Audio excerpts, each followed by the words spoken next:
നമസ്കാരം, ഭാരത് ലൈവിലേക്ക് സ്വാഗതം.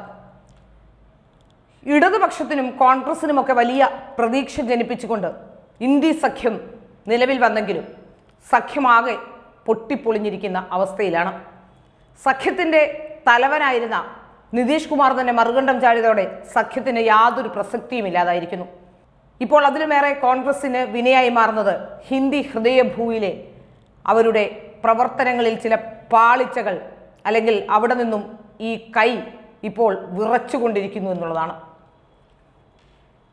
നെഹ്റു കുടുംബത്തിന്റെ അടുപ്പക്കാരൻ കൂടി BJPയിലേക്ക് പോകുന്നു.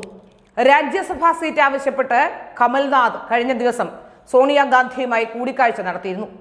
സംസ്ഥാനത്ത് കോൺഗ്രസ് തിരിച്ചു വരാനുള്ള സാധ്യത ബുദ്ധിമുട്ടേറിയതാണെന്ന തിരിച്ചറിവാണ് കമൽനാഥിനെ ഇപ്പോൾ ഒരു രാഷ്ട്രീയ കളം മാറ്റത്തിന് പ്രേരിപ്പിക്കുന്നതെന്നാണ് റിപ്പോർട്ട്. കമൽനാഥ് MLA-മാരെ അത്താഴ വിരുന്നിനും ക്ഷണിച്ചിട്ടുണ്ട്. നാളെയാണ് അത്താഴ വിരുന്ന്. കമൽനാഥിന്റെ ഭോപ്പാലിലെ വസതിയിൽ വെച്ചാണ് വിരുന്ന്. നിരവധി MLA-മാർ ഇപ്പോഴും തനിക്കൊപ്പമുണ്ടെന്ന് കാണിക്കാനുള്ള ശക്തി പ്രകടനം കൂടിയായിട്ടാണ് കമൽനാഥിന്റെ നീക്കം വിലയിരുത്തപ്പെടുന്നത്. വിരുന്നിൽ പങ്കെടുക്കുന്ന MLA-മാരുടെ എണ്ണം പല കാര്യങ്ങളും വ്യക്തമാക്കുമെന്നാണ് കമൽനാഥ് പക്ഷക്കാരനായ ഒരു MLA പ്രതികരിച്ചത്. മധ്യപ്രദേശ് മുഖ്യമന്ത്രി മോഹൻ യാദവ് കഴിഞ്ഞ ദിവസം കേന്ദ്ര ആഭ്യന്തരമന്ത്രി അമിത്ഷാ, BJP ദേശീയ അധ്യക്ഷൻ JP നദ്ദ എന്നിവരുമായി ഡൽഹിയിൽ വെച്ച് കൂടിക്കാഴ്ച നടത്തിയിരുന്നു. കോൺഗ്രസ് വിട്ടുവരാൻ തയ്യാറായ നേതാക്കളെ കുറിച്ച് അദ്ദേഹം ദേശീയ നേതൃത്വത്തെ അറിയിച്ചു. അത് ചർച്ച ചെയ്തു എന്നാണ് വിവരം. ഇനി രാഹുൽ ഗാന്ധിയും സോണിയാഗാന്ധിയും പ്രിയങ്ക വധേരയും കൂടി മാത്രമേ കോൺഗ്രസ് വിട്ട് BJPയിൽ ചേരാനുള്ളൂ.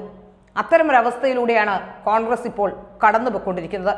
ആരൊക്കെ ഈ തിരഞ്ഞെടുപ്പ് എടുക്കുമ്പോൾ, ഈ തിരഞ്ഞെടുപ്പ് കഴിയുമ്പോഴും മറുകണ്ഠം ചാടുമെന്ന് കോൺഗ്രസിന് യാതൊരു ഊഹവുമില്ല. കോൺഗ്രസ് മാത്രമല്ല, ഇന്ത്യ സഖ്യത്തിൽ നിന്ന് ഇനിയും പലരും വിട്ടുപോയേക്കാം.